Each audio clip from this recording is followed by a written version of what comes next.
que eu preciso saber para entender direito a dor do cliente? Qual que é a primeira pergunta, primeira de todas as perguntas que a gente tem que fazer para o nosso cliente para poder entender o motivo, a queixa pelo qual ele nos procura?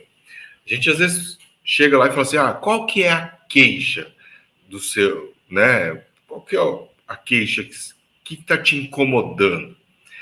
Essa realmente é uma das perguntas que a gente tem que fazer.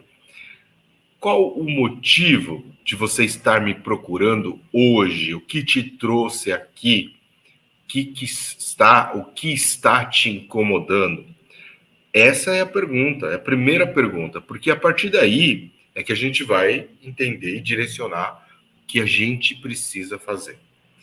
Então, muitas vezes, quando você vai perguntar para um cliente, ele não vai ter ideia certeira, assim, do que realmente está incomodando, porque ele vai pensar em várias coisas. Às vezes não é uma coisa só que está incomodando ele tem várias coisas. Mas a gente tem que tentar focar em alguma coisa que está mais incomodando o cliente naquele momento. Porque senão a gente fica sem parâmetro para mostrar para o cliente que o nosso serviço funcionou, que a gente conseguiu ajudar o cliente a melhorar a queixa dele. Então isso é muito importante, tá? Qual que é o motivo de você estar me procurando hoje? O que aconteceu? O que te trouxe aqui? É o ombro? É o pescoço? É a lombar? É a ansiedade? É depressão? Qualquer que for que seja o motivo, né? Você vai estar coletando neste momento. A Nicole falou assim, o que mais te incomoda? Boa noite, tinha entrado na conta errada. Oi, Cristiane, tudo bem? Seja bem-vinda. Pessoal do Instagram, ó, todo mundo correndo lá para o YouTube, tá? Aqui que eu vou estar tirando as dúvidas e falando a apresentação. Então, essa primeira pergunta é meio óbvia, meio tranquila, né? A gente já está mais acostumado. E qual que é a segunda pergunta que a gente tem que fazer? Esse problema, essa queixa, essa dor, ela te impede de fazer o que hoje? O que não te permite fazer? O que ela está te dificultando, tá? E isso a gente tem que ter uma noção, porque é esse movimento que a gente vai pedir para ele fazer, ou é essa resposta que a gente vai ter como parâmetro no final para entender se o que a gente fez melhorou ou não a queixa do cliente. Então, por isso que é importante a gente entender isso.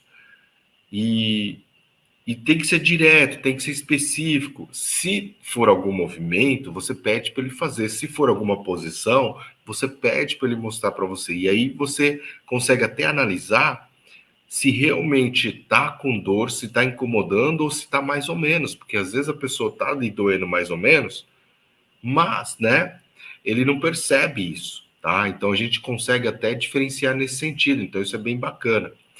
E é muito importante a gente ter bem claro ali o que está incomodando, para, se for, por exemplo, o movimento de um ombro, do braço que está doendo, a gente vai pegar e vai analisar quais são os músculos do ombro que realizam esse movimento, para, em cima disso, trabalhar e melhorar a queixa do cliente, tá ok? Terceira pergunta, a gente também tem que perguntar qual que é a intensidade dessa dor. De 0 a 10, qual é a intensidade, o valor que você dá para a sua dor? Lembra que é subjetivo, é da pessoa. Então, você pode dizer, 0 é sem dor nenhuma. 10, aquela dor absurda que você tem que ir no hospital para aliviar essa dor. Então, você vai perguntando. Tem algumas pessoas que têm até umas carinhas, né? Umas carinhas, rostinhos, aquele rostinho vermelho, brabo, dor absurda, que é o número 10. E aquelas cores mais brandas, tá? Até um sorriso lá no 0, porque quando está sorrindo, está feliz, você está sem dor nenhuma, não é mesmo? Então, dessa maneira que a gente consegue diferenciar isso. E aí a gente tem que perguntar.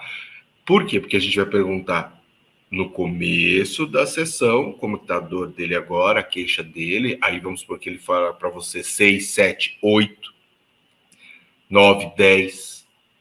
É uma escala de 0 a 10. No final, a gente tem que comparar e tem que diminuir. Então, se ele falou 6, tem que cair para 2, 3, 50%. Se ele falar 8, tem que cair para 4, 5, no mínimo. Se for para mais 2, 3, melhor ainda. E o que, de modo geral, significa? Significa que, por exemplo, de 8 a 10, a dor é muito, muito forte. Ou seja, extremamente forte. De um grau severo de dor. De 6, 7, 8, tá? É um grau importante de dor, significativo, tá forte ainda. Tá? Uma dor extremamente forte é 9, 10, 8 para baixo ali até 6 é forte, é intenso. De 5, 6, 4 ali já é uma dor significativa, mas que ele consegue fazer as atividades. Abaixo disso já é uma dor moderada. 3, 2 fraca, 0, 1, que realmente é praticamente sem dor, tá?